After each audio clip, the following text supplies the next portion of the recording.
اس کی تقریر کے 3-4 نکات تھے. اس نے سب سے پہلے جو کہا ہے کہ ہم باہر کی جو انویسٹمنٹ لا رہے ہیں یہاں پہ جو آ رہی ہے مقبوضہ کشمیر میں وہ 5,600 کروڑ کی انویسٹمنٹ مقبوضہ کشمیر میں آئے گی اور بڑا بزنس کو بلوم ملے گا.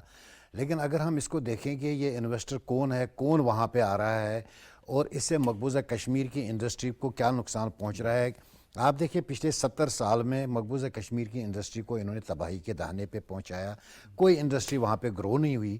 اب جب یہ باہر کے لوگ جس میں امبانیز ہے, جس میں متلز ہیں, وہ جب آ رہے ہیں تو اس کا مطلب یہ ہے کہ مقبوضہ کشمیر کی اپنی انڈسٹری آلموسٹ ختم ہو جائے گی.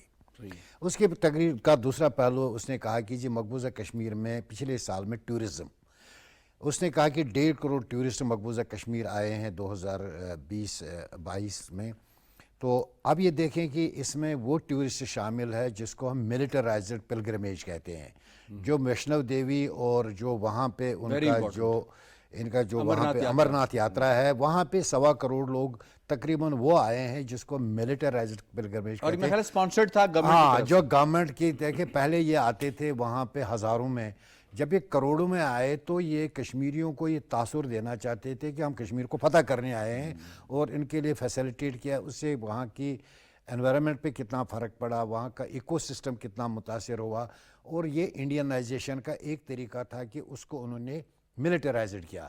اس کی دوسری ہاتھ میں آپ دیکھیں کہ جب اسی مذہب کی بات کرتے تو مقبوضہ کشمیر میں مساجد پہ انہوں نے تالے لگائے ہیں. وہاں کے جو ہمارے مولانا حضرات ہیں, جو خطیب ہیں, ان کو پبلک سیفٹی ایکٹ کے تحت آپ جیلوں میں رکھ رہے ہیں. جی. تیسری بات جو اس نے پاور سیکٹر کی کہ اس میں ہم بجلی کی جو پیداوار کو بڑھا رہے ہیں. آپ دیکھیں کہ یہ مقبوضہ کشمیر کی جو بجلی کی پیداوار ہے اس وقت جو 20 ہزار میگا واٹ ہے. اس سے پہلے یہ 3,000 میگا واٹ یہاں سے بجلی جو لیتے تھے وہ ناردرن گرڈ کو چلی جاتی تھی. اور مقبوضہ کشمیر میں آج بھی اندھیرے ہیں, وہاں لوگوں کو بجلی نہیں ہے, وہاں لوگ سردیوں میں مر رہے ہیں. یہ جو ہے یہ کولونائزیشن کے وہ ٹولز ہے جو وہ استعمال کر رہے ہیں. جو ڈیولپمنٹ پروگرامز اب وہ کشمیر میں شروع کر رہا ہے وہ انفراسٹرکچر بنا رہا ہے جہاں سے مقبوضہ کشمیر کی دولت کو, جیسے گوروں نے جب ایسٹ انڈیا کمپنی لائی تھی, انہیں جو سڑکیں بنائی تھی, ریل لائنز بنائی تھی, تو وہ ہندوستان سے وہ دولت ساری لے جا رہے تھے برطانیہ. یہی طریقہ کار انہوں نے وہاں پہ اپنایا. اب جب یہ مقبوضہ آپ بھی کہنا چاہ رہے ہیں کشمیریوں کی جو دولت ہے, ریسورسز کو اب جب یہ مقبوضہ کشمیر گیا, آپ دیکھیں مقبوضہ کشمیر میں سب سے پہلے کام اس نے کیا وہ سیکیورٹی کی ایک میٹنگ بلائی. وہاں جموں میں نہیں, سیکیورٹی فورسز کی ایک میٹنگ بلائی اور وہاں اکاؤنٹ کر دیا کہ کتنے لوگ مارے ہیں, کتنوں کو مارنا ہے. یہی تو اس کا جو بیسک وہاں پہ ڈیولپمنٹ دیکھیں. جو اس کے ساتھ اب اس نے کہا کہ ملاقات جو پیمپر ڈیلیگیشنز ان کے ساتھ مل رہے ہیں, ان میں نہ چیمبر آف کامرس کی کوئی جینوین ڈیلیگیشن ہے, نہ ہی وہاں کے ٹرانسپورٹرز کی کوئی. انہوں نے کوئی لوگوں کو تیار کر کے ایک تاثر دینے کی کوشش کی کہ مقبوضہ کشمیر میں پرامن حالات ہیں, حالات ٹھیک ہو رہے ہیں. اور دوسرا یہ الیکشن کا سال آ رہا ہے, کیونکہ آپ دیکھیں کہ الیکشنز بہت جلد وہ کروا رہے ہیں, اس کے لیے ماحول ہی بنا رہا ہے. لاسٹلی جو بات کرنا چاہتا ہوں, جو شیڈول کاسٹ شیڈول ٹرائب کی بات جو محبوبہ مفتی بھی ابھی بات کر رہی تھی, اس نے کشمیریوں کے اس طبقے کو 2 نمبر شہری بنا دیا ہے. ہمارے پاس گجر بکروال ہم ان کو سمجھتے ایک جیسے.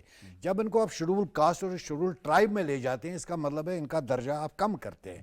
ہم نے ان کے حقوق کی کبھی مخالف, ان کو حقوق ملنے چاہیں اور پہلے بھی ان کے لیے بات کر رہے ہیں. لیکن آج جب ان کو آپ ڈیوائیڈ کر رہے ہیں شیڈول کاسٹ شیڈول ٹرائب کی بنیاد پر, آپ نے اس طبقے کو ہی کشمیریوں سے علیحدہ کر کے سیاسی فائدہ اٹھانا چاہتے ہیں. سیاسی فائدہ اٹھانا. ٹھیک ہو گیا جی, بالکل صحیح ہے. ڈاکٹر صاحب میں آپ کی طرف آؤں گا. ایڈوکیٹ پرویز صاحب نے کہا کہ سب سے پہلے آ کے اس نے سیکیورٹی میٹنگ کال کی. ایک تو یہ بہت بڑا میسج نہیں ہے کہ جو شخص 5,600 کروڑ کی انویسٹمنٹ کی بات کر رہا ہے, جس کے آنے کے بعد ایک ڈی جی پی جیل جو ہے وہ مارا جاتا ہے, جس کے آنے کے بعد کشمیر میں امن و امان کی صورتحال اور خراب ہو جاتی ہے, وہ کون سی انویسٹمنٹ آج 3 سالوں میں مقبوضہ کشمیر میں لا سکا ہے؟ ایک تو یہ اس پوائنٹ کا جواب دیجیے گا. دوسرا یہ فرمائیے گا کہ جس طرح سے ڈیوائیڈ اینڈ رول کی جو پالیسی بی جے پی نے مقبوضہ کشمیر میں اپنائی ہے, کیا یہ کشمیریوں کو اس کی سمجھ ہے جس کی وجہ سے وہ ریئیکٹ کر رہے ہیں اور رسپونڈ کر رہے ہیں؟ جی یاسر, سب سے پہلے تو میں آپ کو یہ بتاؤں کہ یہ جو انہوں نے کشمیر کے عوام کو، مقبوضہ کشمیر کے عوام کو جو یہ جو ڈھکوسلا دیا ہے کہ جی یہاں پہ بہت بڑی کوئی اکنامیکل ڈیولپمنٹ ہو جائے گی، اور پہلے کہا جی کہ کوئی فورن انویسٹمنٹ آئے گی، پھر یہ متلز اور امبانیز اور یہ دوسری انویسٹمنٹ، تو یہ بنیادی طور پر دو اس کے اندر مقاصد ہے۔ ایک تو میں آپ کو یہ بتا دوں کہ یہ اس میں بھی فیل ہو گئے ہیں ابھی تک، جو انہوں نے دعوے کیے تھے یو اے ای اور دوسری ملک وفد لا کر، تو وہ بھی ناکام ہو گئے۔ اور دوسری بات یہ ہے کہ میں آپ کو یہ بتاؤں کہ ایون یہ متلز اور امبالیز بھی اس طرف انویسٹمنٹ نہیں کر پائیں گے، نہ ہی ان کو وہاں پر اس طرح کی فضا ملے گی، کیونکہ کشمیری یہ جانتا ہے کہ یہ انڈیا کا قبضہ کرنے کا پلان ہے۔ یہ اسی طرح ہے جیسے ایسٹ انڈیا کمپنی کے وقت کیا گیا، اور اسی انداز میں کہ جی ہم کاروبار موو کر رہے ہیں، یہ کر رہے ہیں، وہ کر رہے ہیں، 370 ہٹانا، پھر 35A ہٹانا، پھر اس کے بعد اس طرح کی یہ موومنٹ، یہ تو ایک پکی بات ہے کہ یہ پورا ایک ایسٹ انڈیا پلان کاپی کیا جا رہا ہے 2022 میں، ایک چیز۔ دوسری بات یہ ہے کہ یہ جو امیت شاہ ہیں، یہ بنیادی طور پر ایک بی جے پی کے ایک سمجھیں کہ ایک قاتل ہیں، بی جے پی کے نام پر RSS کا ایک ایسا شخص ہے جو انتہا پسند ہے، شدت پسند ہے، اور جس کا مقصد ہندوتوا آئیڈیالوجی کا صرف پرچار ہے، اور یہ کشمیر کا سب سے بڑے دشمنوں میں شامل ہے۔ جہاں مودی ہے، امیت شاہ ہے، اجیت دوول ہیں، یہ سارے جو ہیں انہوں نے کشمیر کو اپنا ایک سمجھے تختہ مشق بنایا ہوا ہے کہ ہم نے مسلمانوں کو کس طرح زیر کرنا ہے۔ ایک چیز آپ میں بتاؤں، یہ پرویز صاحب بات کر رہے تھے، اس کو ذرا سا اور دیکھیں، یہ بنیادی طور پر شیڈیول ٹرائبل کا جو ایشو ہے یہ انہوں نے کیوں اٹھایا ہے؟ اس کی بنیادی وجہ یہ ہے کہ ان کو یہ لگا کہ جی اس طریقے سے وہ جو ڈی لیمیٹیشن کی چینجز کی ہیں، پہاڑی کی ایک سیٹ بڑھا دی ہے، ایک طرف سے لالچ دے دی ہے، دوسری طرف سے ان کو احساس کمتری کا شکار کر دیا ہے۔ یہ مسلمان کے اندر تو بنیادی عقیدہ ہی یہ ہے کہ سب مسلمان ایک برابر ہیں۔ شیڈیول ٹرائب کا لفظ یا شیڈیول کاسٹ یا شیڈیول کا لفظ لانا اسلام کی بنیادی تعلیمات کے منافی ہے، اور اس طرح یہ جو میسج دینا چاہ رہے ہیں وہ یہ دینا چاہ رہے ہیں کہ ہم نعوذ باللہ آپ کو ہندو سسٹم کے تحت رن کرنا چاہ رہے ہیں، ہم اس سسٹم کے تحت رن کرنا چاہ رہے ہیں جس سسٹم کے تحت ہم نے 50-60 کروڑ دلت کو شیڈیول کاسٹوں میں ڈالا ہوا ہے، ہم اس سسٹم کے تحت آپ کو آپریٹ کرنا چاہ رہے ہیں جس طرح ہم نے براہمن کو سب سے اوپر بنا دیا ہے۔ سو کشمیر کے اندر کشمیری خود بھی سمجھتے ہیں، کشمیری خود بھی جانتے ہیں، یہ بھی طریقہ ان کا جلد بے نقاب بھی ہو جائے گا اور یہ نہ چل سکے گا۔ اور آپ دیکھیے گا کہ آئندہ آنے والے دنوں میں جو کشمیر کے اندر امیت شاہ کی یہ جو پالیسی ہے یہ بھی ناکامی کا شکار ہوگی۔ دیکھیں کشمیریوں کا بنیادی جو مسئلہ ہے وہ یہ ہے کہ ان کے کاروبار تباہ کر دیے گئے، ان کی معیشت ختم کر دی گئی، بالکل گھروں ٹھیک، کو تباہ کر دیا گیا، تو اس صورتحال میں وہ امیت شاہ کے ڈھکوسلے میں نہیں آئیں گے۔ بالکل ٹھیک ہے ایڈوکیٹ صاحب، میں آپ کو اس میں انوالو کرتا ہوں۔ آزاد میں بھی بھرپور احتجاج کیا گیا اور امیت شاہ کے پتلے بھی جلائے گئے، اور آزاد کشمیر میں جو لوگ ہیں، آزاد کشمیر میں بسنے والے ہیں، ان کا یہ کہنا تھا کہ ہمیں کسی طور پہ اجازت دے دے انتظامیہ، تاکہ ہم اس طرف جا کے امیت شاہ کو جو ہے بتائیں کہ وہ کیسے مقبوضہ کشمیر کے اندر آ سکتا ہے۔ جو غم، جو غصہ کشمیریوں کے اندر بھرا ہوا ہے امیت شاہ کو لے کر، یہ کبھی ان کے پلانز پہ عمل درآمد یہ لوگ کروا پائیں گے؟ یہ اڈانیز کو، امبانیز کو، کارپوریٹ مائٹ کو مقبوضہ کشمیر میں ٹھیکے دلوا پائیں گے؟ دیکھیں یاسر صاحب، آپ دیکھیں نا، مقبوضہ کشمیر کے لوگوں کے پاس انڈیا کو یا انٹرنیشنل کمیونٹی کو میسیج دینے کے چند ایک طریقے ہیں۔ دیکھیں میں نے پہلے بھی کہا کہ ہمارے پاس کوئی بندوق نہیں ہے، ہمارے پاس کوئی ٹینک نہیں ہے ہم امیت شاہ کو روک سکے یا 10 لاکھ آرمی کو۔ ہمارے پاس ریزسٹنس کے طریقے ہیں۔ ہم نے ریزسٹنس کا آج جو طریقہ کیا، ہم نے مقبوضہ کشمیر کو بند کر دیا ہے، ہڑتال دی، آل پارٹیز حریت کانفرنس نے کال، اور پورے آزاد کشمیر میں بھی ہڑتال ہم نے پوری دنیا کو بتایا دیکھیں ہم ٹینک ہمارے پاس نہیں ہے، لیکن ہمارے پاس وہ ریزالو ہے کہ ہم نے امیت شاہ کو کلیئر کر دیا، بھائی ہم آپ کو کسی صورت یہاں پہ ویلکم نہیں کرتے ہیں، آپ بے شک فوجیوں کے سائے میں آ جائے۔ ایک سیکیورٹی بلینکٹ آپ نے بچھا دیا ہے، ہر گھر میں ایک فوجی آپ نے بٹھایا ہے، اور اس کے بعد امیت شاہ آئے گا اور کہے گا میں مقبوضہ کشمیر کو فتح کرنے آیا ہوں۔ یہ پاسبل نہیں ہے۔ اگر دنیا یہ سمجھتے ہے تو ان کے لیے کلیئر اینڈ لاؤڈ میسیج آ جی۔ جہاں تک آزاد کشمیر، دیکھیں آزاد کشمیر ہمارا بیس کیمپ ہے۔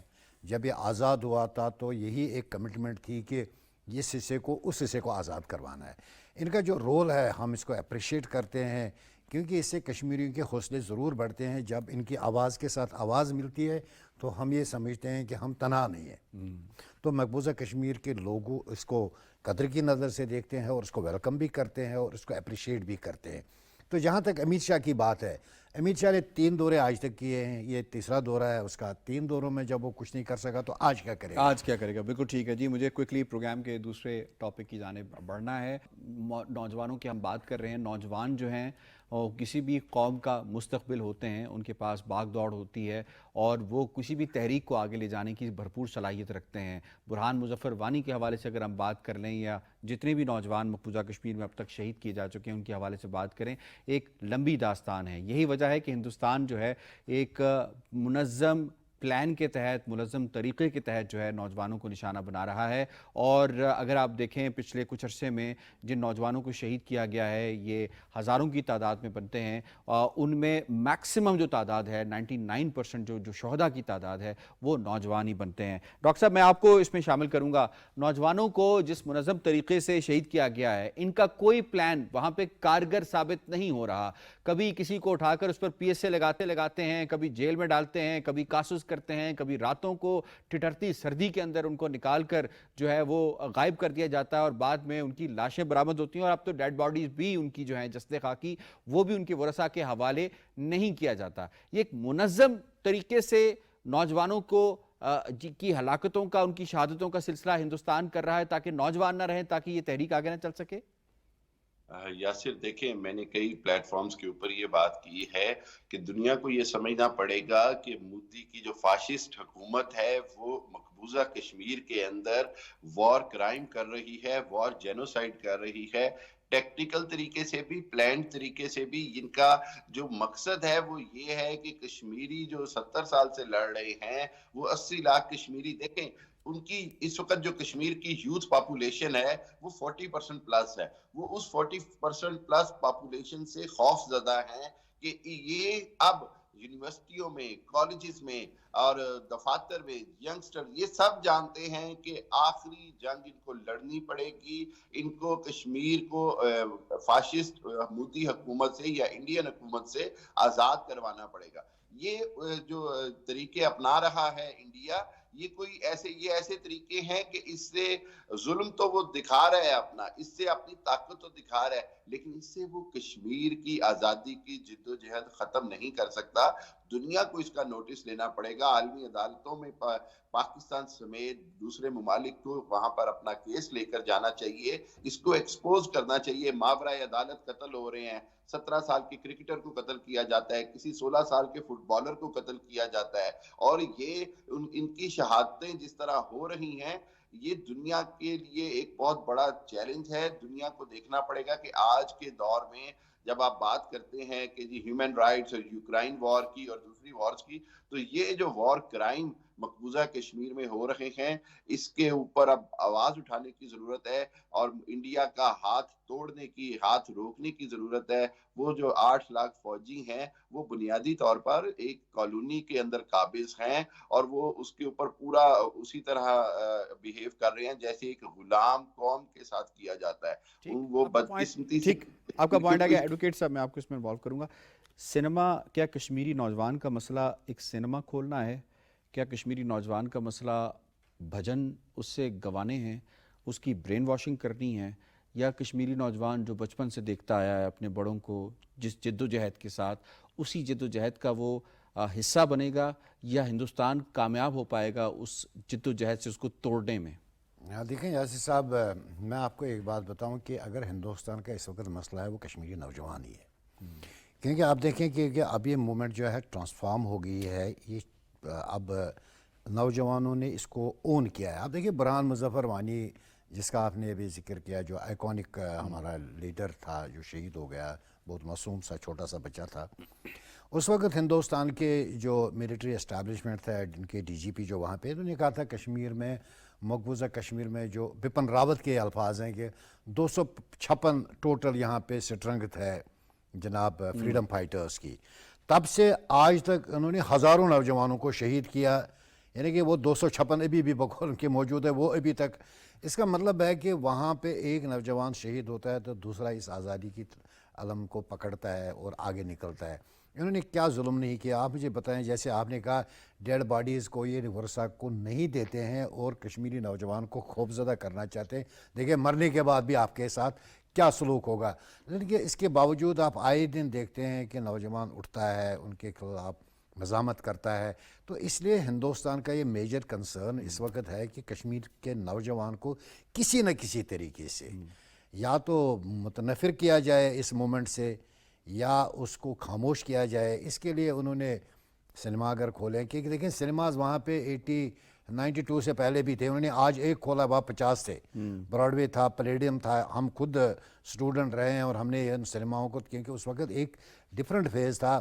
اس کے بعد جب کشمیریوں نے اس مومنٹ کو ایک فل فلجڈ ریزسٹنس مومنٹ میں جب یہ اس کو لے گئے تو اس کے بعد یہ ترجیحات ختم ہو گئی ہے. 90 پہلے کا کشمیر اور 90 کے بعد کے کشمیر کو آپ دیکھیں گے وہاں سنیما کوئی جہاں لاشیں اٹھتی ہیں وہاں فلم دیکھنے کون جائے گا. ہر گھر سے جنازے اٹھتے ہیں اور آپ جنازوں کی ریپلیسمنٹ ایک فلم سے کریں گے, ایک مووی سے کریں گے.